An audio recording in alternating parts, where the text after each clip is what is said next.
தணிக்கை அதிகாரியின் அறிக்கையில் தான் முறைகேட்டில் ஈடுபட்டதாக எந்த குற்றச்சாட்டையும் முன்வைக்கவில்லை என்று கட்காரி கூறினார்.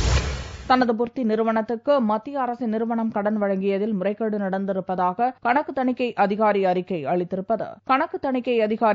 அளித்திருப்பது குறித்து மத்திய அமைச்சர் நிதின் கட்காரி ராஜ்யசபாவில் அறிக்கை அளித்தார். தான் முறைகேட்டில் ஈடுபட்டதாகவோ அல்லது ஊழல் செய்ததாகவோ எந்த குற்றச்சாட்டும் கணக்கு தணிக்கை அறிக்கையில் கூறப்படவில்லை என்று கூறிய கட்காரி, அரசியல் காழ்ப்புணர்ச்சி காரணமாகவே அறிக்கையின் அம்சங்களை காங்கிரசார் திரித்து கூறுவதாக தெரிவித்தார்.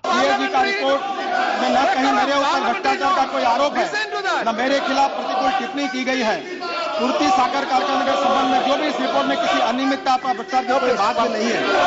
मैं सीएजी जैसे संवैधानिक संस्था का सम्मान करता हूं. கணக்கு தணிக்கை அதிகாரியின் அறிக்கையை ஆராய போகும் பொது கணக்கு குழுவின் முடிவுக்கு தான் கட்டுப்பட்டு நடப்பதாகவும் கட்காரி கூறினார். புர்த்தி நிறுவனத்துக்கு இந்திய புதுப்பிக்கத்தக்க மின்சார வளர்ச்சி நிறுவனம் கொடுத்த கடன் தொகை முழுவதையும் திரும்ப செலுத்திவிட்டதாகவும் கட்காரி பதிலளித்தார்.